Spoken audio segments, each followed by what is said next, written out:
welcome to the Franchise Tag Podcast with myself, your host, Freddie Hall. Don't worry, it's not a bad day out in Benidorm with all this chest air knocking about tonight. Me and Johnny have gone conservative, but Sky and Adam, they've been kissed by the sun, and suddenly it's like Tony Montana, Ace Ventura out here. What's going on? I mean, that shirt, Adam, is pretty noisy. I love it myself. I'm all backing it. I mean, you look like you and Aaron Rodgers could walk out onto MetLife Field together. Yeah, I just need the moustache and I'll be there. That's it. So I haven't got it. You've got that. So, you know, but if I had that, me and A-Rod would be loving life together. Well, it won't be A-Rod loving life in Green Bay this year. It'll be in the New York Jets, and it'll be Sky loving the Patriots as well, and me loving my Pittsburgh Steelers. But here at the Franchise Tag Podcast, it's the start of the 2023 season. We are just days, hours, minutes away before we kick off the Detroit Lions at the Kansas City Chiefs. Probably kicking off at God knows what time, 20 past 1 in the morning, Thursday into Friday, for all them Chiefs and Lions fans out there. I hope you've booked Friday off. I certainly haven't, so I'll be watching the highlights on the tube the next day in the comfort of the warm, bustling, busy tube. I should be watching that. Not with a beer or any snacks. Anyway, we're Sky with us. Johnny, as usual. Adam is a Franchise Tag royalty at this point. He's joining us this evening. Might not be a weekly thing, but we'll definitely be able to see him on the betting show and on the Franchise Tag fantasy show as well. That is coming up for you weekly this season. It's going to be a long season. It's going to be a good season. It's going to be a fun season. We hope to make many friends, to make many memories, and to have a fantastic time while we're at it. We're going to go through all the games tonight. It's not what we're going to do every week, but this is going to be the aspect of this week because, you know, we're just waiting now. We're just waiting for it to start. So straight away, we're going to kick off with the 6 o'clock game. It's going to fire straight over to Sky. And in fact, no, we're not. We're going to start on the Friday. Obviously, the Lions-Chiefs game. I completely forgot about that. One of the Lions-Chiefs fans out there nearly wept a tear because they would not be able to see us talking about Jared Goff and Patrick Mahomes, a matchup made in heaven, some may say, Sky. Yeah, I'm looking forward to it. I mean, obviously the Lions are being touted as the favourites to win the North. Potential dark horse. Adam's laughing already about it. I can see him. Obviously, they've to go on the run they did last season towards the end. I think they finished 8-2 at the end of the year. Is obviously a lot of good pieces there. Drafted Gibbs. I mean, maybe beating the Chiefs week 1 is a step too far, but I think it'll be a closer game than people anticipate. Probably high scoring. I wouldn't be surprised if it's even a game where the Chiefs win it late, maybe like a 30-24 or a 27-24. Like, I think it could be a close, exciting, high-scoring game. But let's see. Could be very close indeed. I mean, if you're going to play the big teams, play them early. That's what I always say. You want to play the big teams early, get them out of the way. With Lions are going to have a tough schedule this year. The Chiefs obviously have got one aim in their mind, and that is to win back-to-back Super Bowls. It is certainly a real tasty matchup to kick off the season. And then we'll move on to the Sunday 6 o'clock games. Johnny, I'm sorry to hand I suppose this is not a very nice baton to a quite slimy, nasty, uninteresting baton to give you, but the Carolina Panthers against the Atlanta Falcons. I mean, we were a little bit mean about the NFC South on the division review. However, you two gave positivity. There was a lot of positive vibes in when we talked about it. Is this a game that is going to be must-watch TV, or is this going to be a red zone, keep your eye on it because you've got fantasy guys involved? No, I think there are a number of under the radar games, and we've talked about, like you mentioned, the quality that might not necessarily be there on paper in the NFC South, but I think, as you mentioned, we try to be as positive as we can be about the teams. I certainly was quite positive about the Falcons, particularly with the roster building that they're sort of going through. We know how big names they've selected early in the draft over the last couple of years and how excited those players are, particularly Bijan Robinson this year. I'm so looking forward to seeing what he can do on an NFL field. We've seen, his skill set in preseason, and undoubtedly he's already the key man for the Falcons. So, excuse me, I think, it's obviously two teams who are coming with, a bit of a point to prove. Obviously, Bryce Young coming in. It's so hard for a a rookie quarterback, regardless of whether you're a superstar, to win straight away.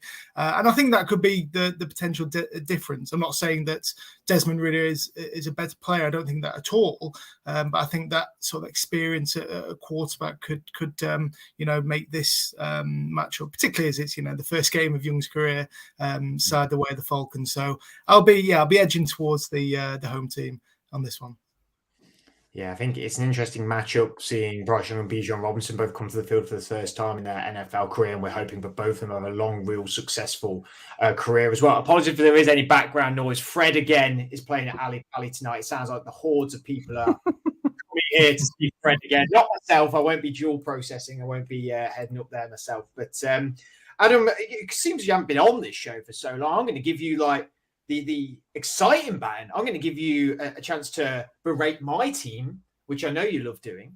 And I'm going to talk about the 49ers going to the Pittsburgh Steelers. I mean, it's the game I want to watch. I certainly am going to have to pay £11 to get a day pass to watch it because it's blacked out on the Zone, which is obviously the first thing I want to spend money on this season in regards to NFL. It's an eagerly anticipated matchup. 49ers, in some people's mind, a Super Bowl favorite. The Steelers, a lot of question marks over them and Kenny Pickett. What do you think we can see in this first game? I genuinely thought you were going to give me the Cardinals Commanders then, and you were taking the piss. 49ers Steelers. I think you'll do okay. I think you've got a decent chance in this game. I'm not completely sold on the 49ers this season. I think they're getting a bit older. Everything goes through CMC. Kittle gets injured all the time. Debo gets injured all the time. Everyone gets injured all the time. That Brock Purdy's not going to survive the season, is he? No quarterback ever survives the season in 49er land. So I think that they're going to struggle for that division this year. And I think you guys are looking good. I think you've got to expect Pickett to progress a little bit more, and I'd be surprised if he didn't. You've got some good receivers in Deontay Johnson and George Pickens. I'm very much on your side, and I think you'll win this one at home. You're going to have a winning record. It happens all the time, so it's never going to stop, is it? So, yeah, I think this one I could see you getting it. Just remember that all you haters out there. Last year, when you said we weren't going to go 500, we have done. Mike Tomlin's never gone under it. Just remember that. Just remember that when you watch this game, because I remembered it, and I remembered it all the way through the season. I was about to say, well, if Brock Purdy goes down, it's going to be really exciting because maybe we get to see Trey Lance, but obviously that's not going to happen anymore with his trade to Dallas Cowboys. And I just thought, well, who is behind him? And yeah, who can't get excited about Sam Darnold being the quarterback with return up? I mean, Johnny, you must be must be riveting in your mind to see him take the field again. Everyone's going to see what he can do with a proper O-line.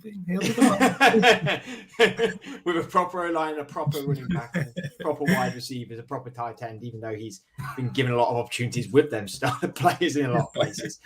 I will hand the baton back on to Sky as we go over to the Steelers' divisional rivals in the AFC North, the Baltimore Ravens, who are hosting the Houston Texans. Interesting matchup, this one.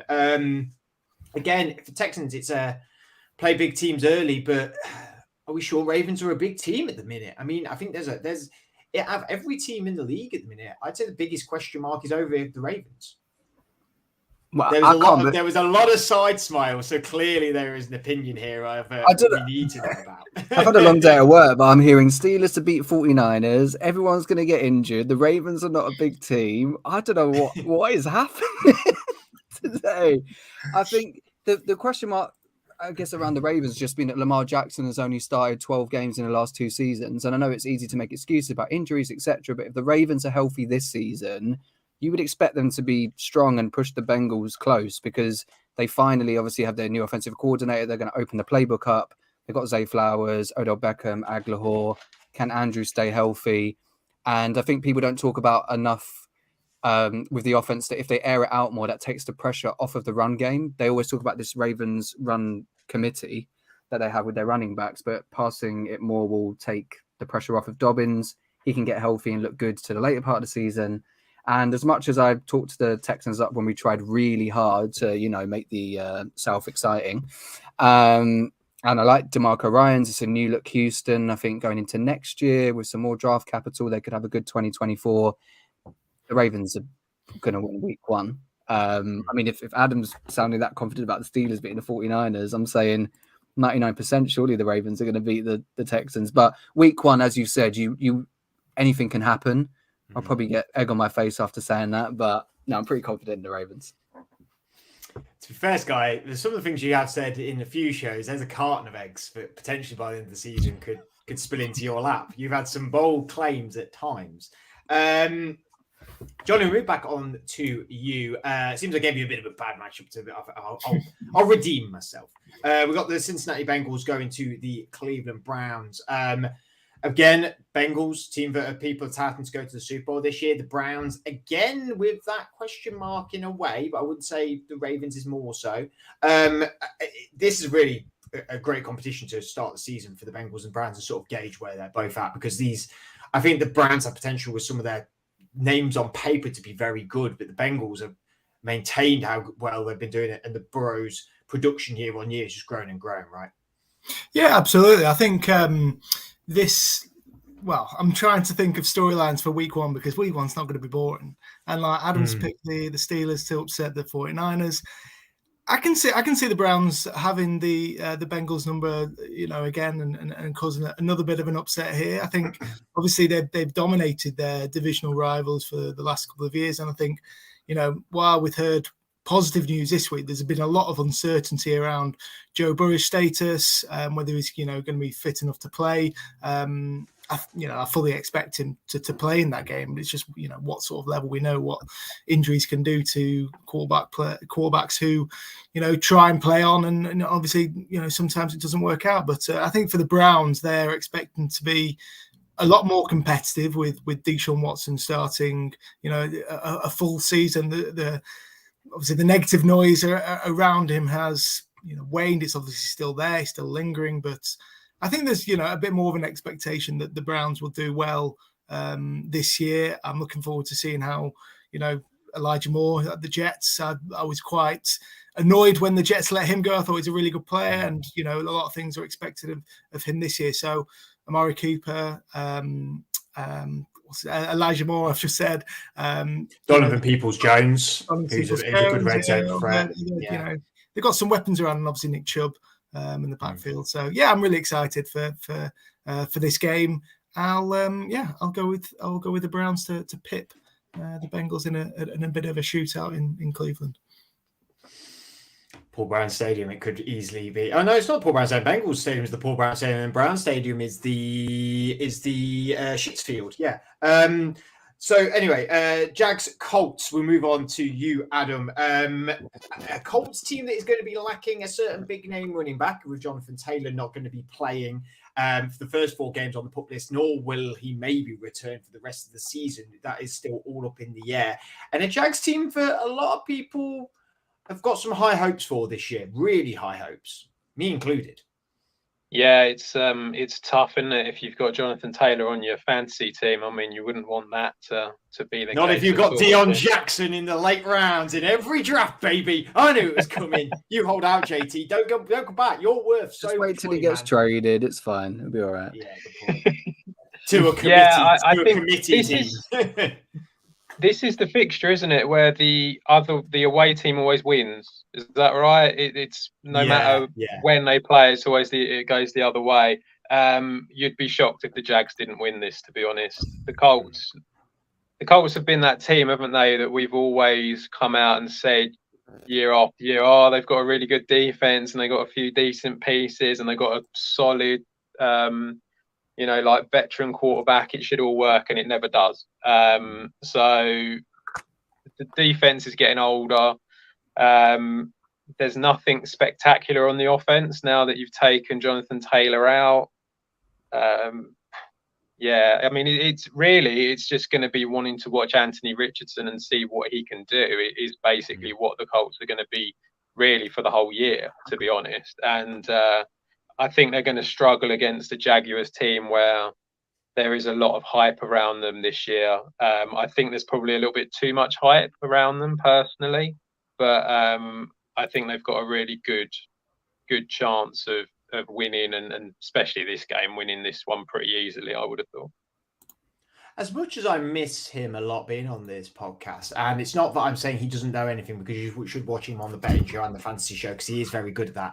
But I'm quite pleased I don't get to hear Andrew yet again say how amazing the Colts receiving core is, because year on year, his big thing is, and they've got a veteran quarterback and a great defense, and their receiving core is really good, headed up by Michael Pittman. And every year I say that is balderdash. The wide receivers are not good at the Colts. They've not had a good wide receiver for ages. Pittman's decent at times, but it is not a great, he's like, oh, and Paris Campbell. Well, funnily enough, Paris Campbell's now in the Giants, and we'll see how that works out for Andrew there. Not to dig at Andrew at all, because he's also always welcome on this podcast, but it is rather refreshing not having to hear all about that. It's the Anthony Richardson factor, isn't it, this year? He's going to be what people want to see, and I think he's going to be a raw talent, which could mean complete excitement and craziness at times and very much inconsistency, but that makes some NFL games the riveting ones to watch. Back onto Sky, and we have got the Tampa Bay Buccaneers going north all the way to the cold Minnesota Vikings, obviously playing side, sir, and it's still the summer season, so it's not too cold in Minnesota just yet. This could be an early test for the Vikings, I suppose, and again, question marks with the Bucs, with Baker Mayfield, an aging squad at times. It feels like Chris Godwin and Mike Evans have been forgotten about in the hype train towards NFL season. I can see this one going. I'm just so pleased. I thought you were going to give me Cardinals and Commanders. Started panicking before you asked. I think for the Vikings, they're kind of getting a bit of a different disrespect. I mean, even me at the beginning saying, Lions are the favourites. I think, yes, they won 11 and 0 last year in one score games or something like that with the Vikings. And of 9-0. I think it was 9-0, which is a record apparently as well. Unprecedented stuff, right? So I think of course, they're not going to get to 13 wins again, but it's a playoff team, right? When you're adding Addison on the other side of Jefferson, Hawkinson, we saw the rapport he's built up with Kirk Cousins, and I think people love to talk about defensive players in contract years and then making an impact. I mean, Cousins he's even alluded to he's fighting for his NFL career as a starter, right? He's got a lot to prove this season. And yeah, I mean, as much as I tried my best to hype up the Buccaneers when we did our preview and, said about Baker Mayfield, I'm more down on them in recent weeks because I've heard, there was rumors about Mike Evans potentially being traded. They're open to maybe getting rid of Godwin as well if they're not performing. They don't point to good signs when you're already saying that. Whether they're I'm trying to say, Sky, that you bent the truth a little bit on a previous podcast. Did you clickbait? Is that what you did? Maybe.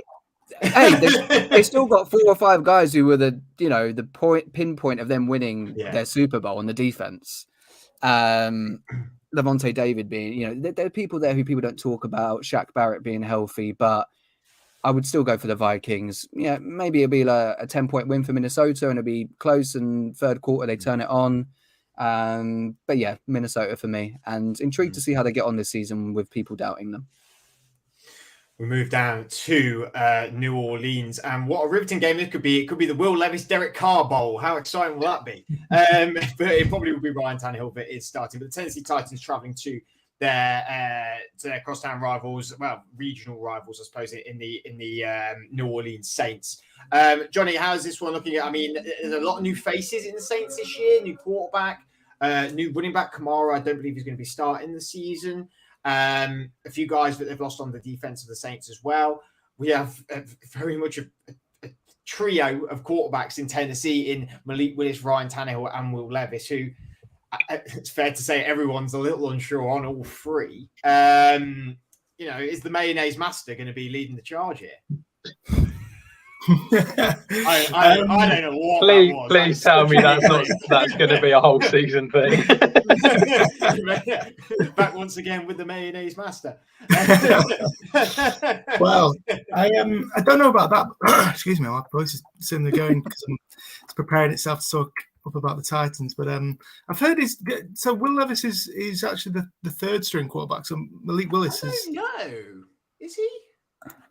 Because that just screams alarm bells already. But I don't know. There's obviously the Titans are going through, a bit of a reset sort of period. They've not quite got rid of the whole of the old guard. They've hired a new general manager in Ron Carthen, who has obviously pushed on a few of the older players, and to an extent, they've been replaced, but they're trying to rebuild that offensive line. They lost a few players on defense as well. I think this, like I've said, I think it's a bit of a reset year. It wouldn't surprise me if, I fully expect the Saints to win this game. What I was going to come on to. I think Derek Carr, change of scenery, could really do him the world of good. He's got some great weapons with Chris Olave. Hopefully Michael Thomas can come back as well. You mentioned, new running backs. Kendra Miller, the rookie, looks an exciting prospect. We know how well Jamal Williams was last year. So, and the New Orleans defense is always, one of the stronger parts. Strong part of their team. So, and it's a tough place to go to, New Orleans. I'm expecting the Saints to win. But yeah, it'll be interesting to see what the Titans are looking like, because, the Jaguars have overtaken them as the front runner in the. Sorry, my voice is completely going. You're going to put on the pup list, mate. You're out for 4 weeks. When Adam's traded in, that's it. You're out. That's it. Out. But yeah, the Titans obviously lost the AFC South to the Jaguars last year. I think that's going to be the trend from now on, and I think it's all about just resetting and rebuilding this team. Hopefully getting back to being being able to compete with the Jaguars. So it wouldn't surprise me if this is the year that players like Derrick Henry and Ryan Tannehill move on. But yeah, let's hope that Mike Vrabel's always a coach who can get the best out of his players.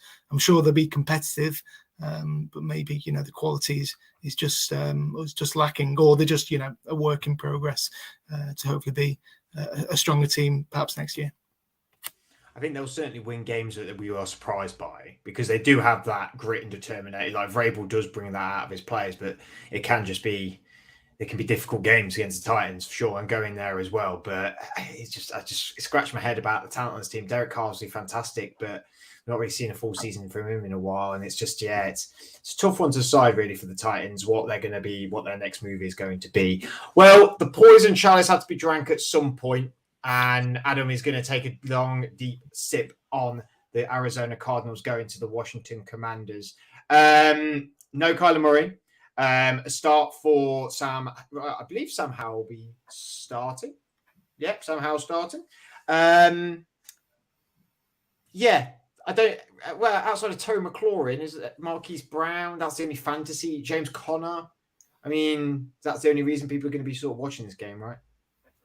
Well, I mean, there is one of the most exciting second-year wide receivers at Washington who will probably, I reckon, have a better season than your beloved Terry McLaurin and Jahan Dotson.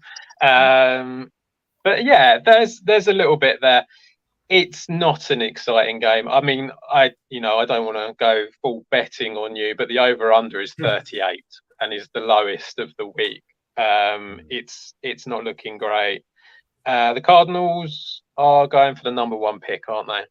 That's basically what they're doing, and they're doing it quite the T word around these two. The T word, they get very riled up about that. Did they get riled up by tanking? Oh, that's a shame, because the Cardinals are doing it incredibly well. Is it Isaiah Simmons? I think it was, went to the Giants for nothing. Players are just going, and they're just on a full fire sale. Is basically what they're doing to save money for when they're actually going to be worth spending it. There's not a lot that's going to come from the Cardinals this year. Quietly optimistic for the Commanders. I think they'll do okay, but I think they're probably still going to come last in their division.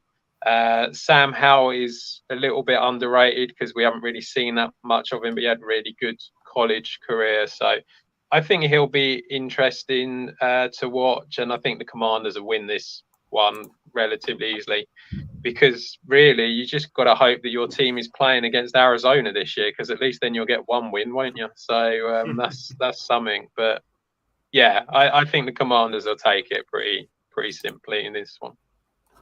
Yeah, I think it will be not a high-scoring game, but it will probably be down to defense of Washington being very good. And then they're not going to be tintillating offenses or anything like that. As we move into the 9-25 games, the later games on the Sunday night, make sure you check out our recent interview with Mekhi Blackman of the Vikings. Minnesota Vikings corner, newly drafted this year. Gareth interviewed him. It is on all of our social media channels on YouTube. Make sure you check the full interview there. I also have an interview with Ben Isaacs, a acclaimed sports journalist who has just published a new book, The American Football Revolution: How Britain Fell in Love with the NFL. You may have heard his voice on the Nat Coombs show. That is coming to you very soon. Make sure you check that out as well, and check out his book. If you do purchase it, go to Amazon to review it. Is it that boosts up the notoriety and the exposure that the books get? So make sure you go and check them out as soon as they're released. And the Mekhi Blackman, especially, Gareth did a fantastic job there, as he has done all off season long with these interviews. Let's go to 9-25 games, and we'll circle. Do I push this? Do I go backwards now? Do I double dip on Adam? Because I'm going to do that. I'm going to be kind to him because he's made an unexpected view. I'd rather you didn't double dip on me, if that's okay. Last time you double dip. Sorry, what game is it? It's back once again with the mayonnaise master, double dipping. Packers going to the Chicago Bears 9-25 game. We'll go back to Adam for this. Seems it is his team. I mean, you excited to see Jordan Love out there? First proper full season under Jordan Love, but not his full competitive game because he has played them before. But going up against Andrew's favourite quarterback in all the land, Justin Fields. This could be a poor game. It's going to be interesting. It's going to be an interesting season to see how he does. Everything that has come out regarding the off season has been very much he'll go on a drive and it'll all be great and he'll hit everyone perfectly, and then the next time it completely balls it up. So these are kind of the two options and where it could go for the whole season, to be honest. I think the Packers defense has the potential to be pretty solid, but it depends if they stop this ridiculous coaching that they were doing last year, where they were like about 10 yards off of the opposition offense, so everyone could just get up there. You're like 3-2, and then it was all over. So it's like, if they can stop that, that would be lovely. But yeah, I mean, they've got plenty of young weapons there that are exciting, that can do what they need to do. This game is going to be tough. I mean, I think it's going to be very close, actually, this game. And it's probably not the ideal one for Jordan Love to have as his first one for the season. Going away to Chicago is a tough one. Not necessarily because I think the Bears are going to be amazing this year, just purely because of the atmosphere that you're going to get from it could be tough for him. You'd expect Justin Fields to progress from last year. He's got some weapons around him now that are a little bit a higher standard than what they were before. I still think the defense isn't up to the right quality for them to be able to do anything great this year.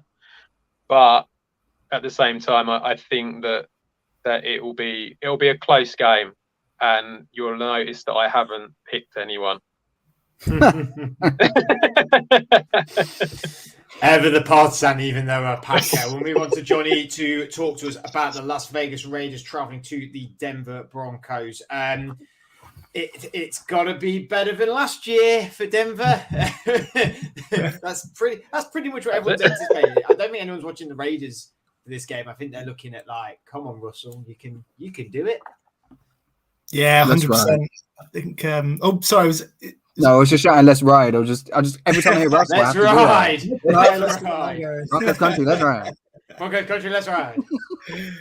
Yeah, I was probably the most negative out of us on the Broncos, just because of how bad they were last year. But let's not take anything away from the good vibes that I think Sean Payton has brought. hoping for a big rebound year from Russell Wilson. He's going to need plenty of help, and fortunately they've tried to build around him, revitalize the offensive line. I'm not sure how that'll get on, but it looks a lot stronger. We know how good the defense is from last year. They were able to stay in games, and it was their offensive issues which ultimately cost them. So better coaching, better offensive play.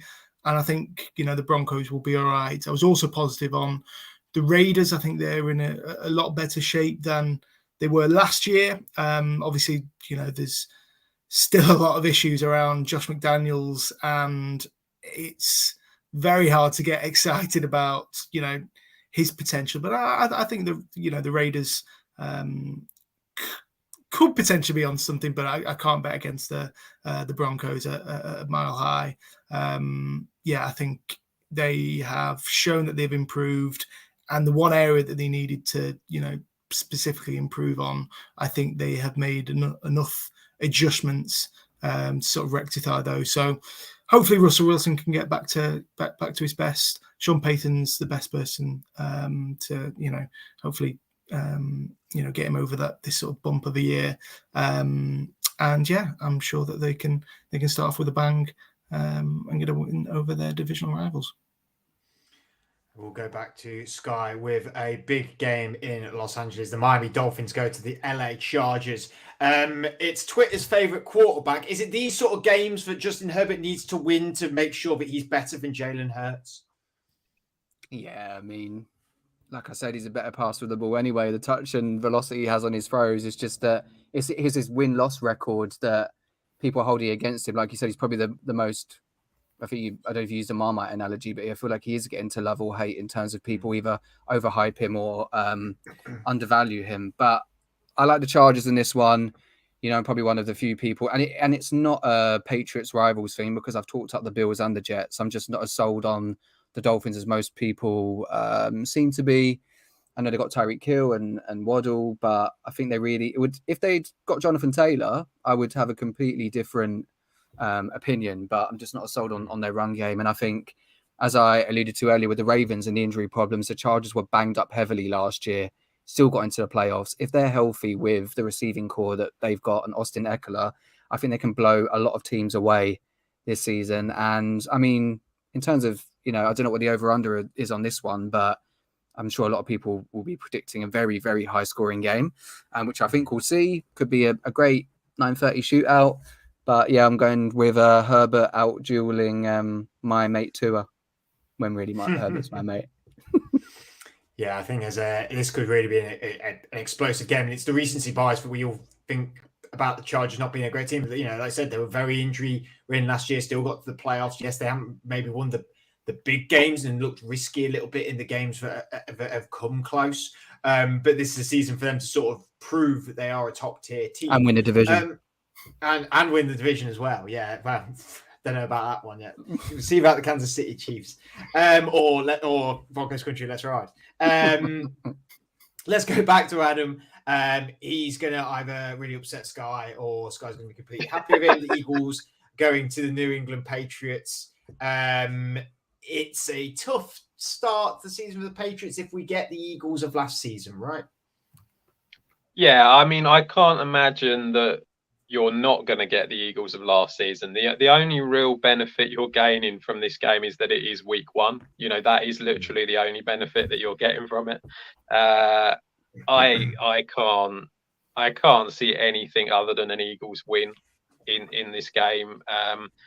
They've brought pretty much the whole squad back, and the ones that they have got rid of, they've replaced with pretty much equal quality, to be honest, at the Eagles. So a lot hasn't changed for them. With the Patriots, there just is a lack of quality, is probably the nicest way I can put it. It just feels like, Mac Jones is not gonna do anything. He's not, it's just not going anywhere. He's just not going to do anything. We're just wasting our time. It's it's like I get that the idea. I get that the idea is that they need to have someone, but they'd be better off. They'd be better off tanking and going and getting a decent quarterback. So they're not getting anywhere with Mac Jones. Who's your best wide receiver, Sky? Hey, well, Henry? no. Is it the one? Is it the one with the broken knee, or is drafted it like? Boutte, there's Tyquan Thornton, Kendrick Bourne's still around. I'm just someone's gonna Juju. Yeah, I don't know. I'm not really a big fan Juju's of him, leg's so going to fall off at any time. That's no good. I mean, there's nothing there. It's going to be all about Ramondre Stevenson and hoping that defense can keep it going. I mean, that is literally all it's going to be. And against some teams, that'll be enough. But against the Eagles, it won't. I'll allow Sky to have a quick rebuttal on this. Yes. Tell him he's wrong. I feel like Adam said at the beginning, it's week 1. This is the only reason I have any confidence. If it was week 2, I'd be saying Eagles blowout. I'm not that deluded. But I think Tom Brady's coming back, right? He's going to be there. We're going to honor him. It's going to be like, Belichick's there, Palpatine's on the sideline, Darth Vader's walking in, and Matt Jones is going to morph into Luke Skywalker. He's going to have an amazing game. Secondary, Christian Gonzalez, Jonathan Jones, going to shut down Brown and Smith. Easy peasy. Top 5 defense on paper, you could argue. And a week 1 upset. There you go. I don't think you could argue that. Do you think that this is Belichick? What, it's top 5? What paper is it? I don't think it's top 5 definitely anymore. Top 10. Definitely top 10. Well, now you've just given me an extra 5 places, so I mean, I'll allow that. 2 teams there. But right. Do you think this is it? Is this the last year for Belichick? Because that's annoying. Or do you just think he's just going to go on forever? And I know Freddie joked about clickbait with me earlier. I've seen about 15 people saying Belichick on the hot seat. I mean, I think that's ridiculous.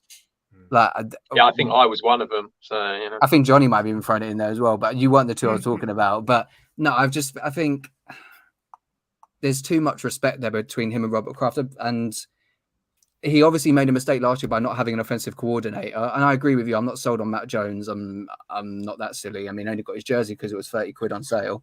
But yeah, but I think that tells you a lot. Yeah. But to be fair with it, I had to get his, it was like a red one, I had to custom it. So I'll get Jones, put some faith in him. But no, the defense is strong and Belichick has got an offensive coordinator in finally. I mean, you'd think the greatest head coach of all time wouldn't be that stupid to not, to hand defensive duties to 2 defensive guys last year. But no, I don't think it's his last season. I think, and annoyingly, I know I don't like to say tanking. It'd be great if we could tank and get a top quarterback, but the defense is too good for that to happen. Probably will be a middle season of 7-8 wins. Right, we'll swiftly move this on back to Johnny to talk about LA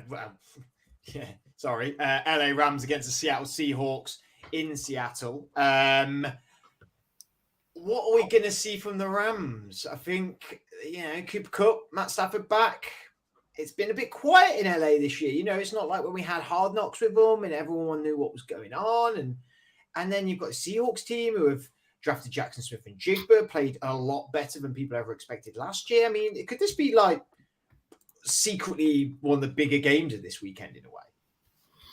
I can't get excited about the Rams, unfortunately.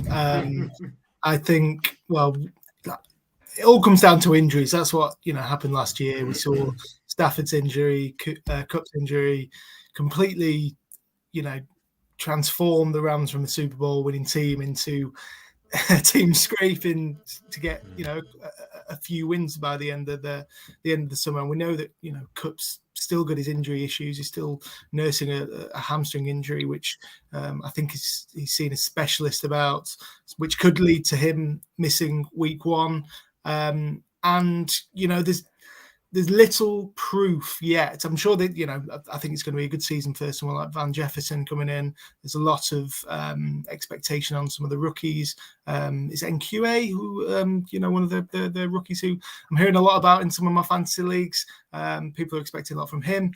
But we just don't know a lot about these, players who've been taken in the later rounds of the draft, who are expected to come in and make a big impact. So, if Stafford's, misses time, again, we've got, a fourth, fifth round rookie in Stetson Bennett coming in. There's just nothing we can sort of go off at this stage. We may be proven wrong. It's week 1 of a new season. There could, be a couple of standouts who we've already, put their, circled the names to look out for in the coming weeks. But I think with the Seahawks continuing to get better, having built around and committed to Geno Smith, they're ready to build on what was, a really positive surprise last year. And I think their reinforcements have shown that they can be really competitive in the NFC West. So I'm excited about the Seahawks. Unfortunately, not about the Rams. So I'm not sure what the spread is in this game, but I can see the Seahawks winning by at least 5-10 points. Yeah, I think it's going to go the Seahawks way all day long. We go back to Sky. We go on to Sunday night to Monday morning, 1:20 in the morning. If you're a fan of either of the teams, make sure you book Monday off, because it's going to be a long day if you haven't. And that is a rivalry as old as time, I suppose, with the Dallas Cowboys traveling to the MetLife to face the New York Football Giants. I feel like fireworks may happen in this game. Yeah, I'm glad you came to me, because you know who I'm going to hype up, don't you? And Andrew's going to be fuming. How about them Cowboys? Have you got your Tony Romo jersey with you? No, the Revis one's next to me, but the Romo one's on the Romo shrine in my bedroom. I think when I've looked at this is a game I've actually looked at, because when I start to talk about the Cowboys too much, I need to find things to try and justify it with talking them up. Their projected starters for this season, 15 of 22 played in week 3 last year, and 18 of 22 played on Thanksgiving. So I think it's a good sign when people talk about the continuity and having the same people on the roster, and they've gone and got Brandon Cooks as well to add to that. I think Prescott needs that, right? I have no idea what you just said. I even saw Adam going like, I don't know what the maths is here. I don't know what as in the 11 for offense and defense starting players, the majority of their starters for week 3 through to Thanksgiving, each time they've kept so I mean, I don't know what 18 out of 22 as a percentage is off the top of my head, but pretty high. We're gonna go, 90s. No, but there's a lot of turnover in the NFL nowadays, and people want to talk about the Eagles keeping their pieces together. Like I've said, the Cowboys run the Eagles close last year. Yes, we cannot hide away from Prescott being... They did in the division. Come on, Adam. Come on, you're pulling face. Sorry, what did you watch where you thought the Cowboys had any chance of getting close to the Eagles last year? Prescott's got a question mark. The Giants obviously made some moves in the offseason, and I'm admittedly a bit harsh on them because they look good and they got some X Factor players now. I think a 1-score game either way. I'd probably go 21-17 either way. I'm going to lean towards the Cowboys, but I wouldn't be shocked if the Giants won. So, 1-score game. And seems as he is our special guest on today, won't be on every week, I will give Adam another opportunity to rinse another team within here, which I don't think he's going to rinse this team, and because it's obviously about his former quarterback as well. This is the Monday night into Tuesday morning game at 1:15. Again, Johnny, I hope you booked up the Tuesday. I hope you're going to be staying up for it. And that is the Buffalo Bills traveling to the New York Jets. I said about fireworks in some of these, getting the Cowboys-Giants game. I mean, I think this is the game of the weekend in my opinion. Yeah, I think...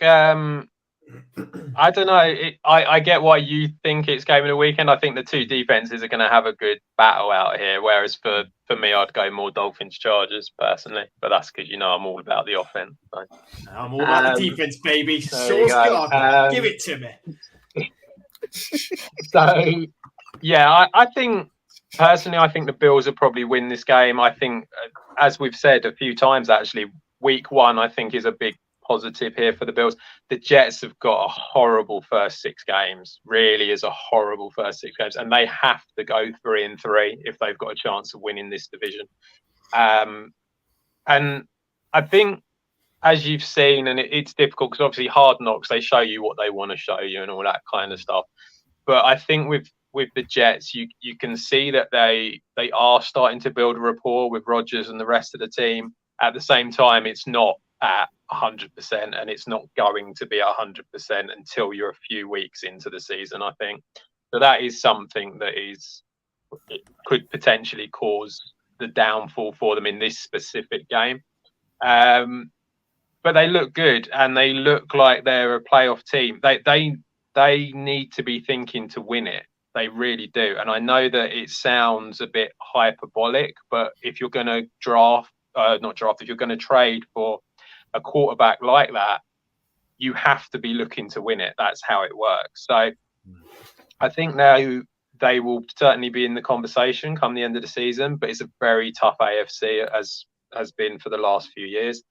The Bills, I think that Bills offense, with, as we've said about continuity and stuff like that, I think they just are a little bit more everyone there kind of thing, and they're a bit more used to being together at the moment. So I do think that's gonna cause them to win this game. And then of course the other thing with the Jets is just the fact of them actually believing in themselves, because they haven't been in this position for many years. So obviously they are going to have to do that. And as wonderful as you watch Hard Knocks and you've got Robert Saleh giving it all the speeches and all that, you get that every year in Hard Knocks. They're all the same, these guys. So it's a little bit like, will they actually genuinely believe in themselves? That's the one thing. And as long as Rodgers plays 65% of the snaps, who cares? I will allow Johnny to rebuttal as well, as you see. That's Sky, so I'll let Johnny as well.